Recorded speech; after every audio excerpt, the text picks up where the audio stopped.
being lied to. Dictators, they learn from the way the world responds. There is no peace without victory for Ukraine.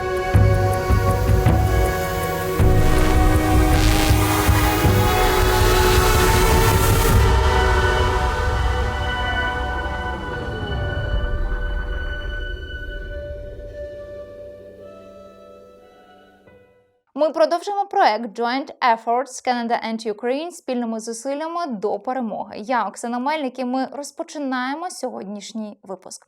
Сьогодні у мене в гостях канадський політик Гарнет Дженус. Слава Україні! Героям слава! Great to be with you. Власне, наше інтерв'ю я хочу розпочати з питання наступного. 24 лютого 2022 рік. В себе в соціальних мережах ви опублікували наступний допис. Події в Україні руйнівні. Ми повинні бути рішучими. Міцна допомога Україні. Застосувати санкції проти Росії. Життя України і достовірність всієї міжнародної системи висить на балансі. Молюся за хоробрих українських воїнів та за мирних жителів, які також перебувають у групі ризику. Я зобов'язуюся використовувати всі доступні інструменти, щоб підштовхнути наш уряд робити дії, які призведуть до миру в Україні. Чи вдалося вам зі своєї сторони реалізувати потужну підтримку від канадського уряду для України? Well, thank you for the question and thank you for the opportunity to share a little bit with you today. Just thinking back to those sentiments, we're very much in this struggle still.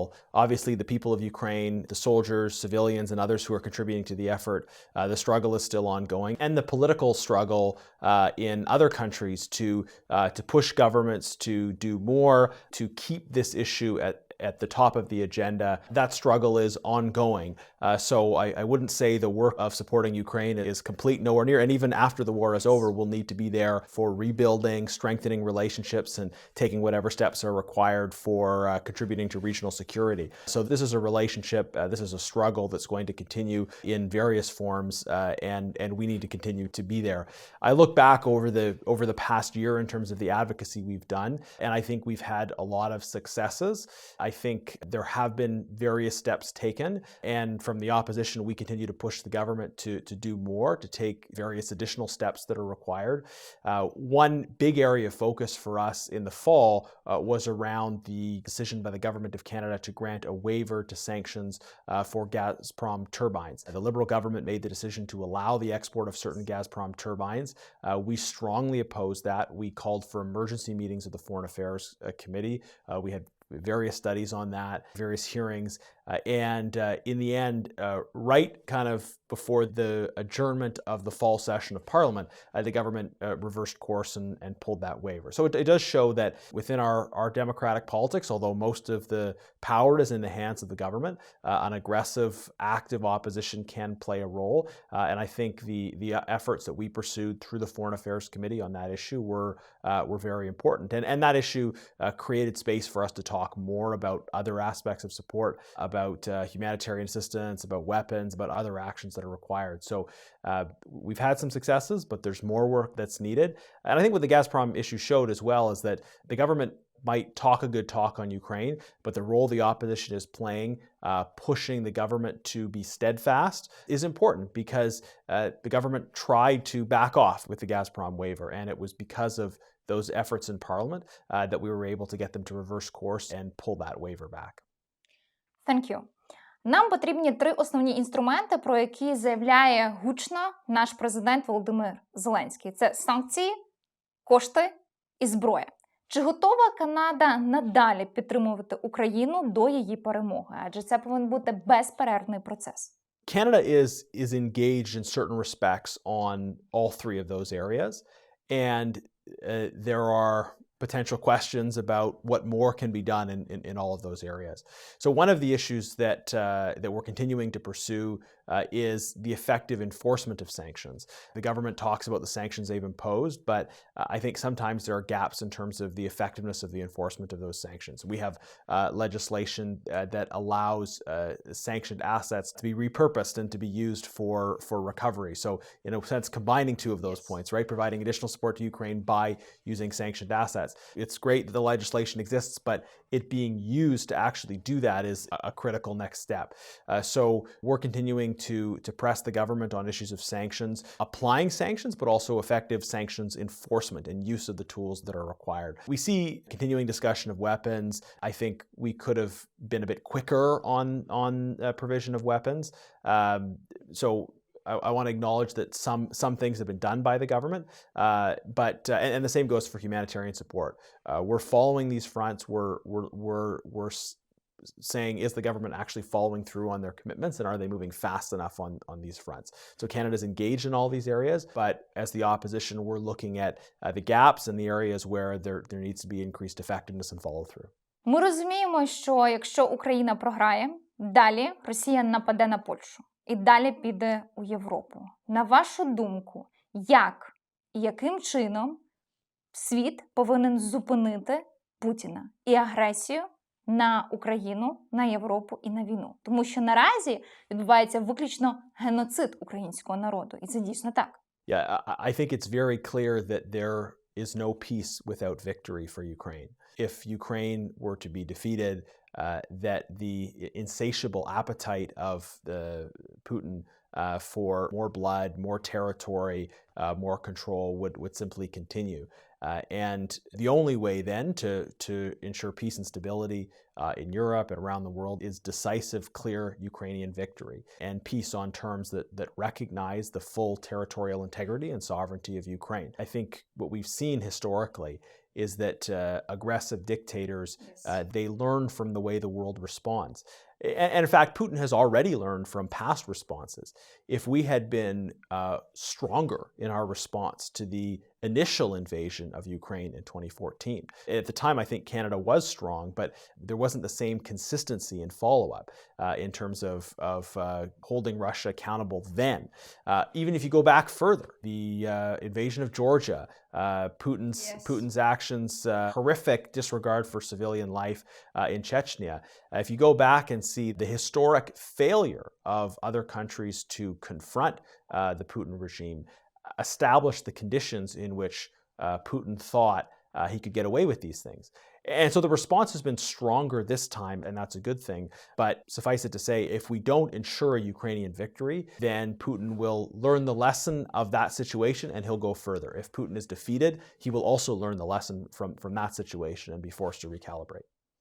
Весь світ вважає Путіна терористом. Ви погоджуєтесь з цим твердженням? I think clearly he's acting in a way that's designed to cause terror for civilians. What other definition of a terrorist could there be? I think he's showing capricious disregard for human life. I think he's committing war crimes and he's trying to terrorize people in order to get their will. We've seen in some of the recent evident targeting of civilian infrastructure clearly that's the mentality, that's the approach.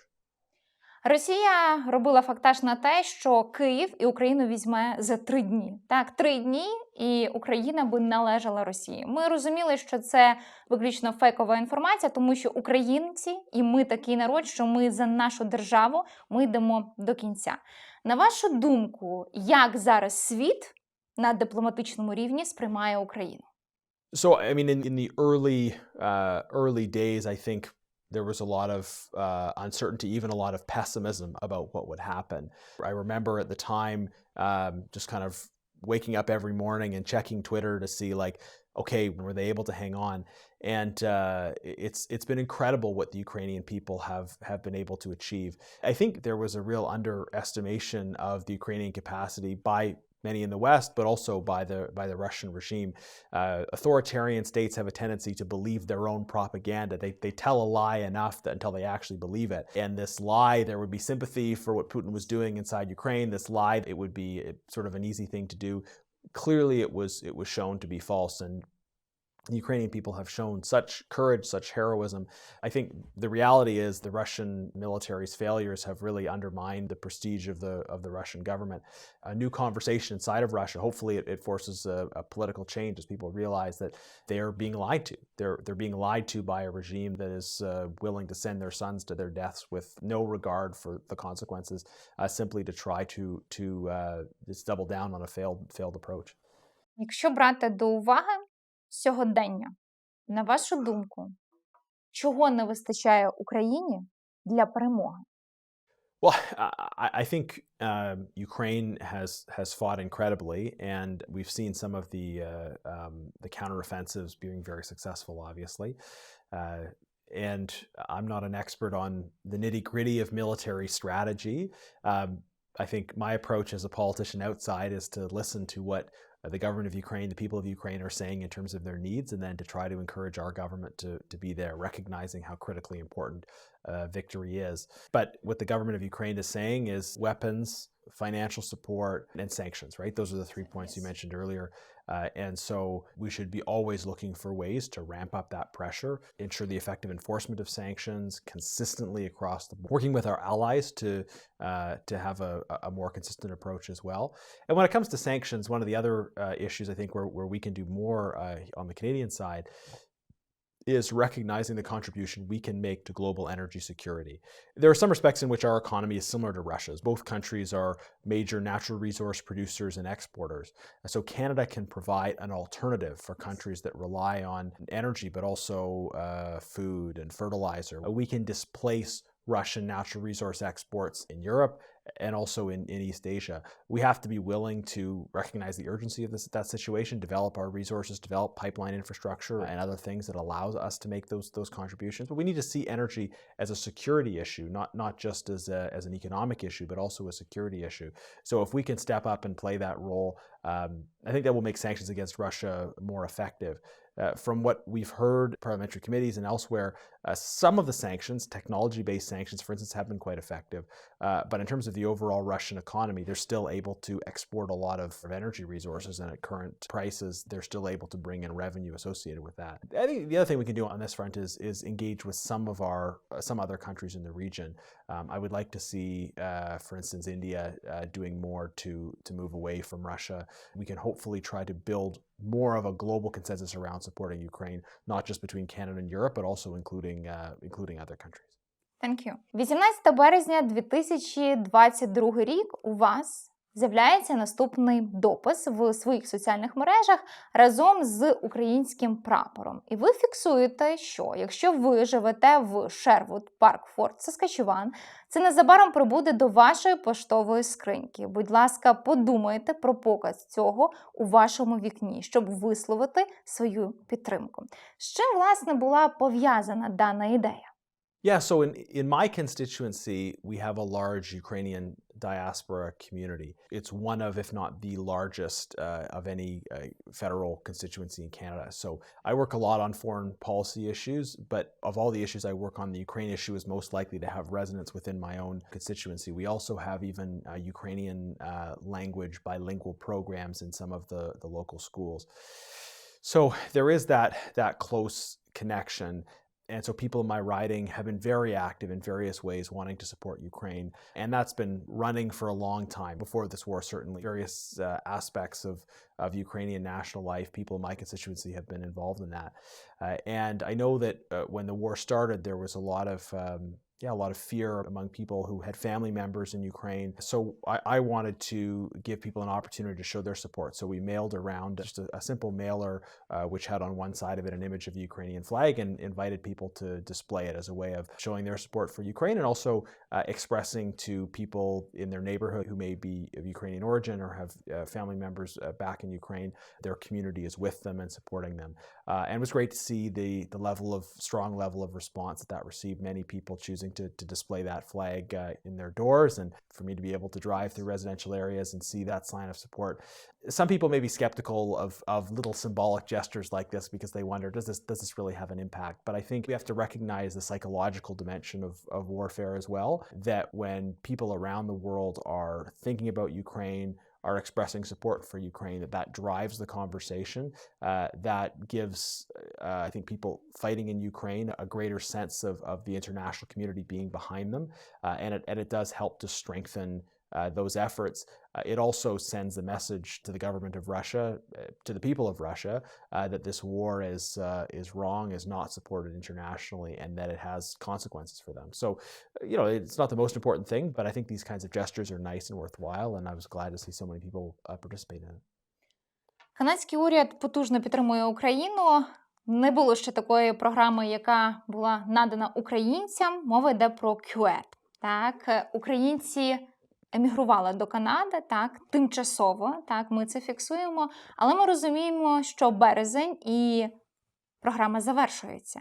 Чи наразі, так, працює канадський уряд над тим, аби продовжити програму і надалі надати правового статусу українцям? Ми розуміємо, ми маємо study permit, work permit, it's okay, але ми повинні розуміти, як далі, на яких умовах українці можуть залишитись в Канаді.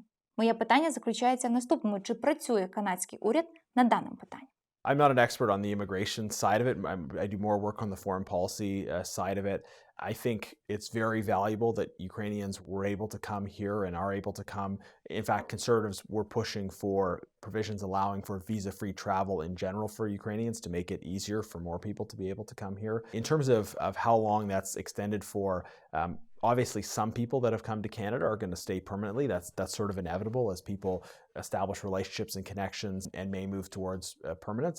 I think many people will want to go back and be part of the rebuilding process afterwards. So I think it has to be kind of an evolving process as we see what's happening on the ground, what the needs are, and how we can contribute to those.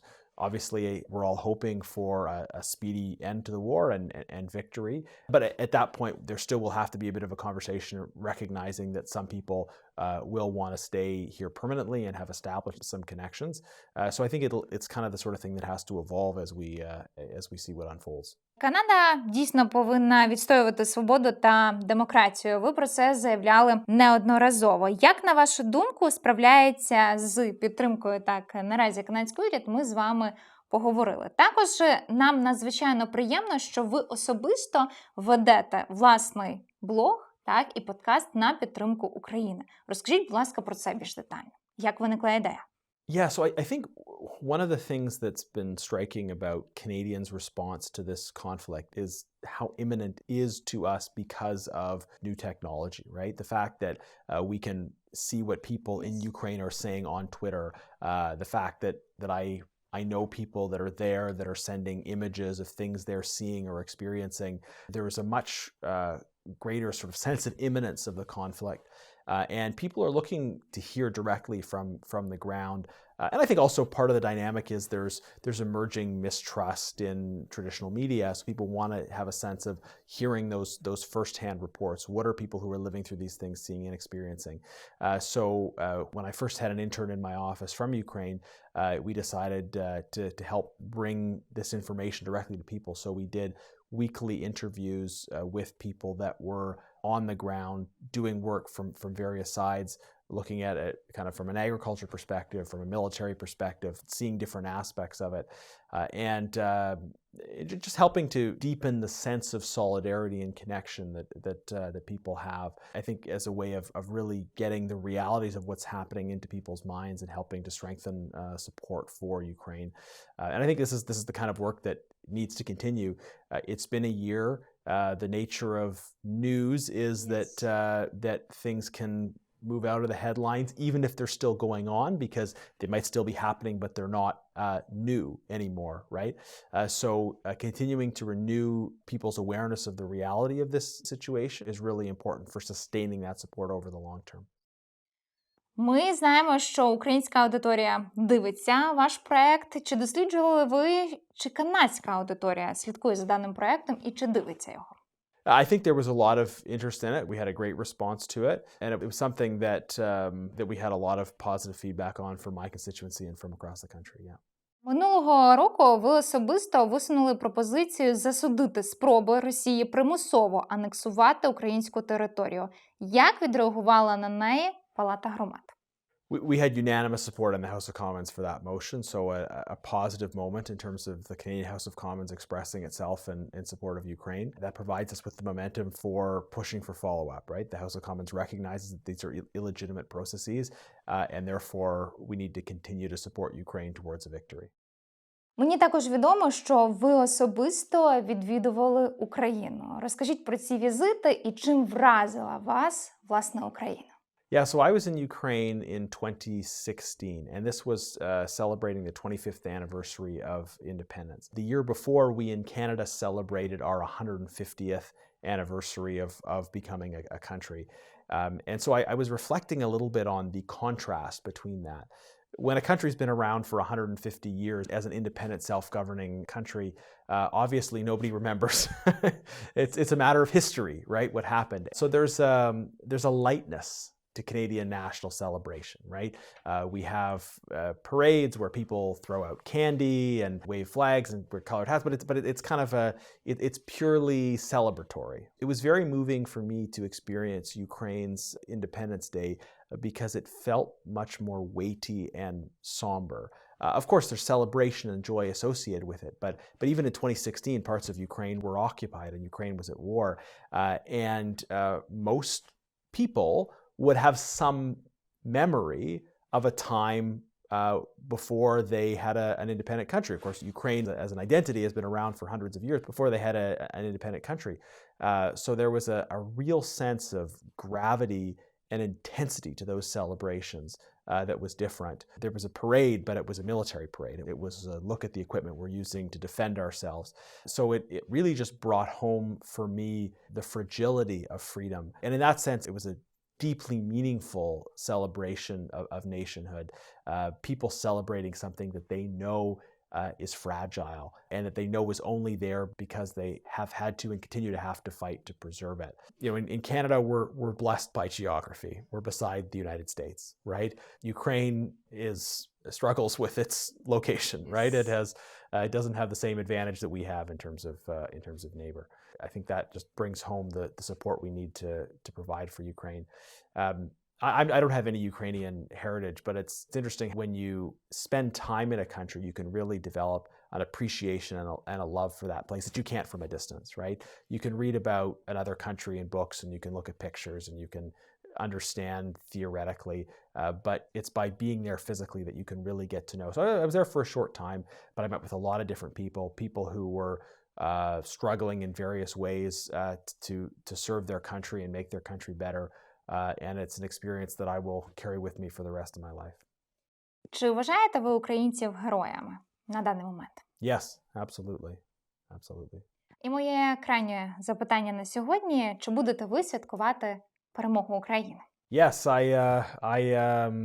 I hope to see that victory soon. It's going to continue to be a struggle for the Ukrainian nation to overcome all of the challenges that have been created. We need to see a military victory. We need to see continuing support for rebuilding. And I think in the long run, we need to see political change in Russia, because if the Putin regime persists in its position, it will continue to be a menace to international peace and security. And that's why, as part of my work on this issue, it's been very important for me to also voice support for the Russian opposition and call for the government of Canada to be supporting the Russian opposition. But this is the ongoing kind of long-term issue, is supporting Ukraine to victory and supporting the aspiration of peoples everywhere for freedom, democracy, self-government, and to be out from under the thumb of autocrats and authoritarians. I hope we'll be able to celebrate this victory soon. I hope to be able to go back to Ukraine and celebrate in Sevastopol the freedom and independence of Ukraine. Thank you. Thank you very much. Слава Україні! Героям слава!